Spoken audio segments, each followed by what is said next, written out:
Mesdames, Messieurs, bonjour, bienvenue sur Alizé, ravi de vous retrouver pour votre édition de la mi-journée. Nous sommes le dimanche 27 décembre et nous allons prendre tout de suite la direction du terminal de croisière à Pointe-à-Pitre. La saison bat son plein et les touristes sont nombreux à faire escale dans notre département. Mais que font-ils de leur journée et surtout quel type d'excursion choisissent-ils? C'est ce qu'a voulu savoir ce matin Muriel Barlagne. Françoise Couchy, transporteur guide, en est à sa deuxième saison touristique. Pourtant, elle a déjà pu observer les habitudes des voyageurs en provenance des bateaux de croisière. Ceux qui sortent du port savent ce qu'ils veulent. Une visite guidée à moindre coût. Il y a ceux qui désirent juste aller à la plage et ceux qui sont partants pour une excursion. Ces deux types de visiteurs intéressent Françoise. Les Italiens, les Espagnols, en général, c'est la plage qui les intéresse, ce n'est pas les excursions. Les Français, les Canadiens et les Anglais sont plus excursions. Et là, en excursion, je propose soit une combinaison la basse terre et la grande terre, ou que la grande terre ou la basse terre. Voilà, tout dépend de ce qu'ils veulent faire. En général, ils ont déjà des informations. S'ils n'ont pas d'informations du tout, je fais une combinaison des deux territoires. François cherche d'abord à remplir son bus d'une capacité de 30 personnes. Direction la plage de Sainte-Anne pour 7 € aller et retour. La prestation consiste simplement à transférer les passagers qui rempliront leur journée comme bon leur semble avant de revenir en fin d'après-midi. Ce sont ses frères qui feront le trajet. Dans le bus, Isabelle qui vient de Genève. On était à l'office du tourisme et ils nous ont dit que c'était la plus jolie plage de sable blanc, calme, tranquille et pas trop loin aussi. Vous ne vouliez pas faire une excursion aujourd'hui ? Non, en fait, on est venu principalement pour la plage et en fait, on voulait faire de la plongée aussi. Mais c'était assez loin, la réserve Cousteau, donc on a laissé tomber. Une fois ce bus rempli, Françoise commence à former un groupe de 8 personnes pour une excursion. Cette fois, ce sera un détour par la cascade aux écrevisses avant de visiter le sud de la Grande Terre. C'est elle qui conduira le minibus. C'est le transport plus guide, c'est-à-dire j'accompagne mes croisiéristes sur tous les sites naturels en leur expliquant l'histoire de la Guadeloupe, tous les différents sites qu'on va visiter aussi. En général, je privilégie les sites naturels parce que souvent les croisiéristes ne veulent pas, ça ne les intéresse pas de visiter un zoo ou de visiter quelque chose qu'ils doivent débourser. Voilà, ils préfèrent visiter des sites naturels, voir comment les Guadeloupéens vivent, comment on vit, qu'est-ce qu'on mange. Je les accompagne aussi en visite sur le marché de Sainte-Anne ou le marché de Pointe-à-Pitre, voir les produits locaux, les fruits locaux, tout ce qui est de chez nous. Après de longues négociations, Françoise réussit à réunir ses 8 passagers. Normalement, l'excursion est proposée à 45 € par personne.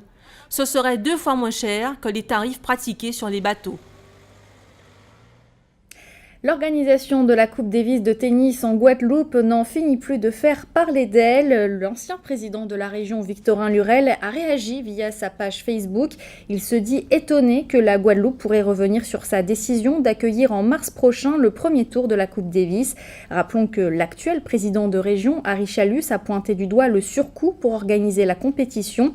Dans son communiqué, Victorin Lurel rappelle, je cite, que la part de la région dans la prise en charge de ce budget est parfaitement compatible avec les moyens de la collectivité. Il ajoute les 4,5 millions d'euros dont j'entends parler sont tout simplement fantaisistes. Un chiffre qui a été avancé par Harry Chalus qui donnera d'ailleurs demain après-midi à Basse-Terre sa décision pour accueillir ou non le premier tour de la Coupe Davis de tennis. De son côté, la Ligue de tennis de Martinique s'est dite prête à accueillir la compétition en cas de forfait de la Guadeloupe. Et en début de mois, le président du Cross Guadeloupe, Alain Sorez, avait adressé un courrier à la région dans lequel il suggérait que la Guadeloupe organise le premier tour de la Coupe Davis. Invité le 18 décembre dernier dans l'émission Télescopie, Alain Sorez avait déclaré sur notre plateau que ce serait très mal vu si la Guadeloupe renonçait à cette organisation. Je vous propose de l'écouter. Entre la Guadeloupe et la Martinique, la Guadeloupe a obtenu cette organisation. Je pense qu'en termes de stratégie, ça ne serait pas bien vu que la Guadeloupe puisse renoncer. Donc, quand on dit la Guadeloupe, officiellement, je tiens à le dire que dans le communiqué officiel de la Fédération française de tennis, c'est même pas la Guadeloupe, c'est marqué ville de Bémaro. Ce sont des villes qui étaient en compétition. Donc avec le soutien. Oui, mais un peu comme Paris organise les Jeux Olympiques, mais c'est toute la France qui est concernée. Voilà, donc c'est pour ça que je dis qu'il faut faire attention à l'image que nous allons donner par rapport aussi à cette compétition qu'il y avait entre la Martinique et la Guadeloupe. Et ensuite, en termes d'héritage, ce que nous appelons les retombées, effectivement, il faudra faire venir de la terre battue au Vélodrome, mais premièrement, il faut également aussi construire deux terrains d'entraînement. Alors j'allais venir, il faut construire 2 terrains annexes pour l'entraînement. Et qui c'est qui va payer ça? Je pense qu'il va y avoir... vous pensez? Non. Vous avez bien analysé le dossier des Jeux de la francophonie. Non, là, vous avez... Ce que je dis, c'est une connaissance de ce dossier-là. Je pense qu'il va y avoir un plan de financement région Fédération française de tennis. Je dis que la Fédération française de tennis est suffisamment en bonne forme financière pour accompagner ce projet, de la même façon que la Fédération française de tennis s'était déjà positionné pour financer le siège de la Ligue guadeloupéenne de tennis et qui était en attente de boucler le financement de ce siège de la part des collectivités. Donc je dis aux Guadeloupéens, la Fédération française de tennis, c'est la deuxième fédération après le football qui a vraiment les moyens d'investir et d'accompagner, et nous le disons dans notre argument envoyé donc à la nouvelle majorité, c'est qu'il faut veiller à ce que la Fédération française de tennis puisse également prendre sa part. En football, match test hier soir en Martinique pour les sélections féminines et masculines de Guadeloupe et de Martinique. L'objectif pour ces équipes, la prochaine Gold Cup. Chez les femmes, les Martiniquaises l'ont emporté 4-0. Chez les hommes, victoire également pour les Martiniquais qui se sont imposés 2-0 face aux Guadeloupéens. Politique, les Haïtiens devaient théoriquement se rendre aux urnes aujourd'hui pour le second tour des élections présidentielles et législatives. Mais en début de semaine, le Conseil électoral provisoire en Haïti a décidé de les reporter à une date ultérieure. Patrick Curie est allé demander ce matin à la communauté haïtienne installée en Guadeloupe ce qu'elle en pensait. Haïti n'a pas fait élection, Matéli n'a pas fait élection, Matéli fait sélection. Parce qu'il sélectionné une série de hommes qui ont sorte de hommes criminels dans le pays d'Haïti. C'est l'île pour le gouverner, pour lui créer un groupe Makout encore dans le pays. Comme lui-même, il y a déjà 16 ans, il tenait 4 Makout à Inamen. Et le peuple n'a pas d'autre choix, c'est lui-même le peuple a choisi, il mettait comme président. Eh bien, il vient là, il vient violer la constitution du pays. Ils font élection magouille, on élection, c'est lui-même qui prend bulletin, il remplit bulletin. Et il prend le bulletin peuple là, le bulletin vraiment peuple à voter, il prend le mettre à côté et lui-même il remplit le bulletin vierge, il mettait nèg banane. Et peuple là pas voter nèg banane. Peuple là connaît le voter 54.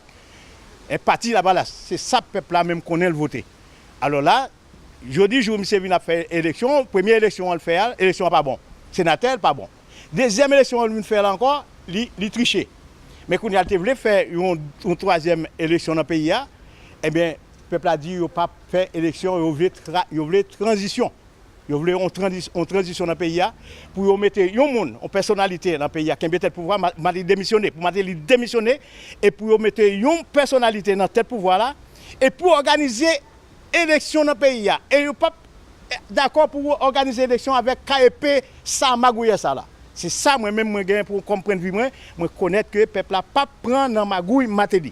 Que les Haïtiens pas jamais un bon entente vraiment. Parce que pour l'élection, c'est une élection bien passée. Mais lorsqu'il y a une élection, il y a 54 candidats.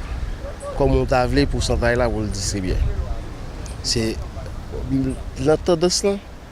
Il y a un paquet de candidats qui ont tendance à une seule partie qui c'est parti la Valasse là. La partie la Valasse là, on donne même une grosse division. C'est justement l'autre qui sortit leur parti, comme il a parlé, ils ont tout jeté boulette rouge sur le président de la République là. Mais c'est normal. Parce que si c'est le président, Haïti gagne visible sur tout niveau. Mais comme on voulait, même si ils ont dit, ils ont retiré le candidat président, pas de problème. Mais il y a 8 personnes qui disent qu'ils ont gagné. Est-ce qu'il y a une élection qu'a fait? C'est 2 personnes. Mais 8 personnes disent bon, pas de problème non. Le problème non, c'est pas un problème d'élection, c'est un problème haïtien que il y a. Ouais, ça veut dire là, c'est un problème haïtien, les gens assoiffés pour voir, c'est là pour faire deal, c'est là pour voler, pour faire toute qualité de bagaille. Monsieur, il dit qu'il devant en parlant des candidats présidents. Monsieur bel et bien gagné, vrai. On en vient à l'actualité dans notre grande région de la Caraïbe. Nous nous rendons ce midi aux Bahamas, en Argentine, mais tout de suite direction la Barbade qui accueille de nombreuses stars en cette période de fête. Voici la Minute Caraïbe. Barbade, la destination de Noël des stars. La Barbade est la destination de Noël la plus réputée parmi les îles des Caraïbes, avec des célébrités comme Paul McCartney et Beyoncé qui y débarquent régulièrement pour la saison festive. Un Noël à la Barbade ne peut se concevoir sans une cohorte de paparazzi qui mitraille Simon Cowell, chevauchant un jet ski ou se promenant à pied sur la plage. Le mania de X Factor en Angleterre a débarqué sur l'île avec sa petite amie Lauren Silverman et leur fils Eric. Ils ont été rejoints par un autre habitué de l'île, le célèbre homme d'affaires britannique Sir Philip Green, qui héberge au centre de villégiature 5 étoiles de l'île Sandiland à chaque Noël avec sa femme Tina, leur fille Chloé et leur fils Brandon. Argentine, une grand-mère retrouve sa petite fille enlevée il y a 39 ans. Clara Anaí avait été enlevée à l'âge de 3 mois il y a 39 ans pendant la dictature argentine par un policier après l'assassinat de sa mère au cours d'un raid de la police à leur domicile. Les recherches menées par sa grand-mère Maria Mariani étaient connues de toute l'Argentine. La photo de Clara Anaí bébé était largement diffusée à chacun de ses anniversaires. Après 39 ans de recherche, Maria Mariani vient de retrouver sa petite fille. Clara Anaí devient ainsi le 120e enfant volé par la junte à être identifié. Le lien entre la grand-mère et sa petite fille a été établi à 99,9% grâce à des analyses génétiques. Bahamas, la compagnie de croisière d'origine italienne dont le siège se trouve à Genève, MSC Croisières, a dévoilé ses plans pour la création d'un nouveau concept sur une île protégée des Bahamas. Le projet a récemment été lancé à Nassau où le Premier ministre Perry Christie et le président exécutif de MSC Croisières, Pierfrancesco Vago, ont signé un bail de 100 ans qui permettra à MSC Croisières de développer une île qui s'appellera désormais Ocean Marine Reserve MSC Cay. Ce projet va transformer la base de l'économie locale à partir de l'exploitation des ressources naturelles de l'île, conformément à l'engagement de la société à fournir des croisières absolument authentiques. L'île donnera accès à l'une des plus belles plages du monde, au milieu d'un éventail d'expériences inspirées des Caraïbes, a déclaré le président de MSC Croisières. La société investira environ 200 millions de dollars américains dans la création d'un havre naturel florissant sur une île jusqu'alors déserte, recrutera 240 Bahamiens et construira notamment une école de formation à Nassau pour fournir de la main-d'œuvre locale pour les navires MSC Croisières qui vont sillonner les Caraïbes. MSC Croisières prévoit une ouverture aux clients en décembre 2017. C'est un club sportif guadeloupéen historique qui a fêté ses 50 années d'existence hier. Le Budokan, club de judo basé au Rézé, par la suite devenu un club multisport qui compte désormais 700 licenciés en karaté, boxe thaï, musculation ou encore haltérophilie. Une cérémonie avait lieu hier après-midi au Krebs. Le reportage d'Éric Pommier. Franciane Fidelin, première guadeloupéenne ceinture noire de judo en 1974. Alain Lautric, premier licencié guadeloupéen, ceinture noire de judo en 1961. Point commun entre ces deux judokas, ils ont été tous les deux licenciés au Budokan Guadeloupe, club créé en 1965 par un certain Pierre Canaccini. Donc c'est avec beaucoup d'émotion que je parle de lui cet après-midi. Je remercie beaucoup Jackie du travail qu'il a fait pour garder le Budokan et de continuer sa passion. Je remercie tous les judokas et tous les passionnés de continuer son œuvre. Je ne vais pas parler plus longtemps, mais je suis très honorée d'être là. 1965-2015, 50 ans se sont écoulés, 50 années pendant lesquelles le club s'est forgé une réputation de faiseur de champions, 50 ans avec une équipe soudée, performante, une structure aujourd'hui forte de 700 licenciés, 50 ans que le temps passe vite, souligne la présidente Maryse Livez, mais quelle belle aventure. On regarde derrière, certes, parce que quand on regarde derrière, on a ses fondations, on a tout ce qui nous a poussé à prendre le relais et vouloir transmettre. Et on regarde l'avenir parce que comme on a transmis, eh bien, on espère que ceux qui prendront le relais feront encore mieux que nous. On retient que la vie associative est belle. On retient que éduquer les jeunes, c'est passionnant. On retient que partager, ça fait partie de la vie. Et que la vie est belle. Et que le sport, la culture, la société, c'est ça. Notre palmarès a toujours été élogieux. 50 ans et donc anniversaire à grande pompe hier sur la terrasse d'honneur du Krebs. pour certains des invités le privilège d'une récompense pour rappeler leur engagement au sein du Budokan, voire du judo guadeloupéen en général. Je savais qu'il y avait une émotion qui allait monter et je ne peux pas me retenir. Mais la magie dans le Budokan reste les adhérents, reste l'équipe technique, reste le conseil d'administration, le directeur avec ses rigueurs, avec ses coups de gueule éventuellement parce que c'est quelqu'un qui aime les bonnes choses, qui aime les choses carrées. Et voilà, c'est ça qui fait le Budokan. 50 ans et toute une grande famille du Budokan aujourd'hui heureuse de s'afficher comme une structure qui a de beaux jours devant elle.